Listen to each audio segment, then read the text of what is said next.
This video is sponsored by World of Warships. What's up guys, I'm Phoenix Master 1 and welcome to another Resplendent review. Today I'll be taking a look at Rebecca and gonna be going over the builds that you could run on her, and at the end I'll have a special bonus segment. So Rebecca is a Gen 1 bow infantry unit with Rebecca's bow as her preferred weapon. So she didn't really come with the killer bow or slaying bow, but still she got this weaponifying that gave her minus on special cooldown, and back for its time in 2020, it was actually pretty decent because it allowed her to use Iceberg and Glacies, and she did have comparatively a bit more resistance than a lot of the other archers and quite low attack, so that was fun, but it didn't really last for long because we got just much better bow units. And for her weaponifying, she was able to get +4 to all of these stats if she had a visible buff on her. And this was the case with some of the weaponifyings where they would check for the visible buffs, like with Amelia's weaponifying and also Rebecca.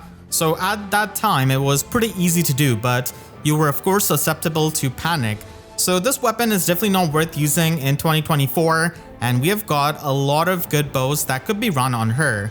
Unfortunately, because she's a Gen 1 archer, she doesn't really have a lot of attack, and just like Rebecca's missing brother, the sponsor of this video also prefers C. And before we continue, I want to thank the sponsor of this video, World of Warships.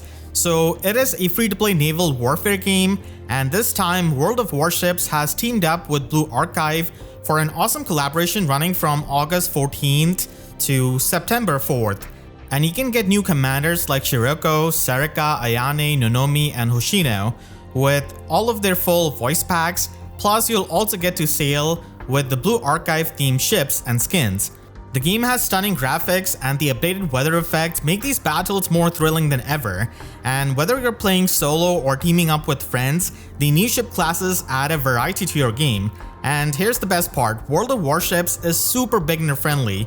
So when you're going to be registering through the link in the description, you'll get a huge starter pack with Blue Archive content and bonuses to help you level up fast. Use the link in the description to select your character and redeem awesome free rewards. Plus, during the collaboration, use the invite code to unlock 7 days of premium account, 2.5 million credits, 1,000 doubloons, and 3 exclusive Blue Archive containers. And 180 lucky winners will be chosen to get random Blue Archive commander and 7 days of premium account. So download the game today, and now let's get back to our video. She is gonna be up to the speed with some of the other demotes, but still we have got Tanya with a much better weaponifying, so she's able to stat stack a lot better. Norn also got a weaponifying, but hers was not really all that great. But still, you can see the comparison, and compared to a lot of the modern demotes, she's going to be losing the battle for her attack because they're going to be having easily 10 more attack over her.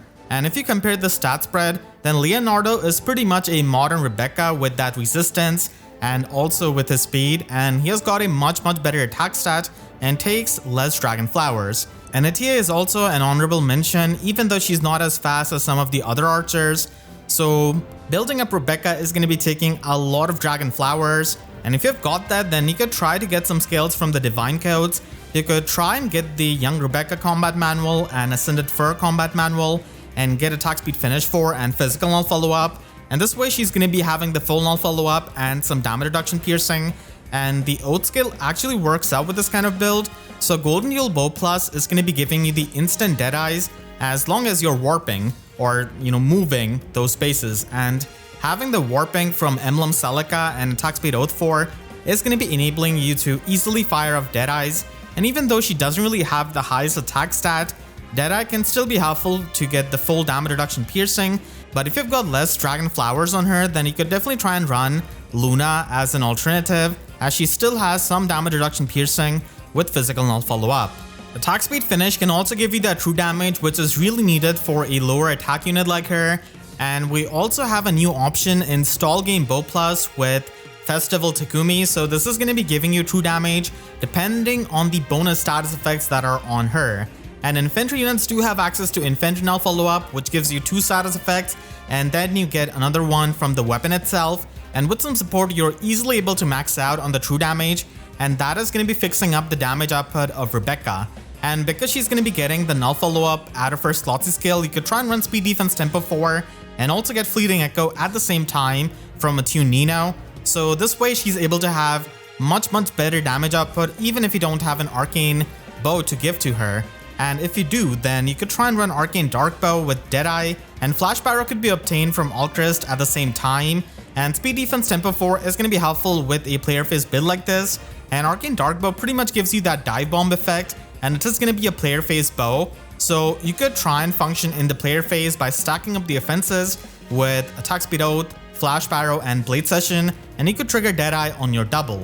Arcane Dark Bow also has the half null follow-up, so that's why Tempo 4 skill is gonna be perfect for her, and it also gives her the damage reduction piercing and the null guard, which is gonna be having good synergy with Flash Pyro.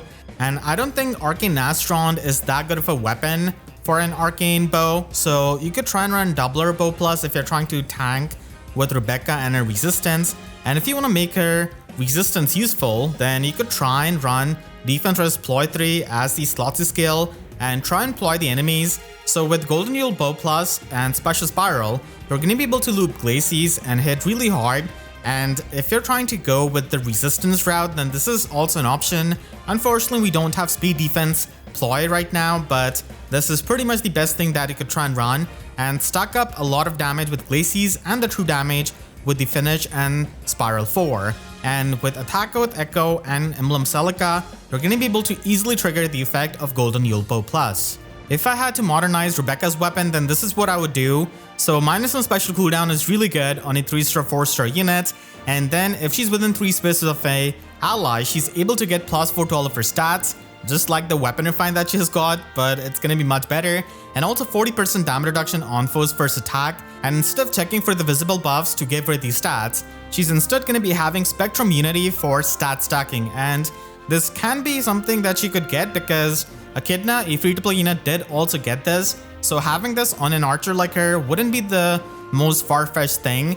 And Rebecca doesn't really have a lot of sources of inspiration except for her young version, and her young version does have Time Pulse 3 built in her weapon, so I thought that maybe giving her Time Pulse 4 as a Brit grown-up Rebecca would be something that would work out, and this way she's gonna be having a pretty unique niche as a 3-star, 4-star archer. Then again, I would give another round of +4 to all of her stats, and also give her true damage based on 15% of her speed. Young Rebecca also gets the true damage, but only on her special triggers, and this way you're gonna be having a bit better damage output because her attack stat is a bit lacking, and then she would get the 7 HP heal per attack in the combat. So with the Spectrum Unity, with the damage reduction, she could be a bit more bulky, and Time Pulse 4 with her weapon is easily going to be enabling you to run Curved Shot and trigger it twice in a single round of combat. So that way she can be a lot more bulky and make use of her resistance, and also make use of the -1 special cooldown in her weapon. So let me know in the comments what do you think about my theory craft, and I want to thank all of my YouTube members for the constant support, and you can click the link on the screen right now to check out my breakdown of the Choose Your Legends 8 banner, and make sure to subscribe and hit the notification bell because YouTube sub boxes are about as functional as Rebecca's bowstring in her original art. So that's it, I'll see you guys next time. Thank you so much for watching and have a great day.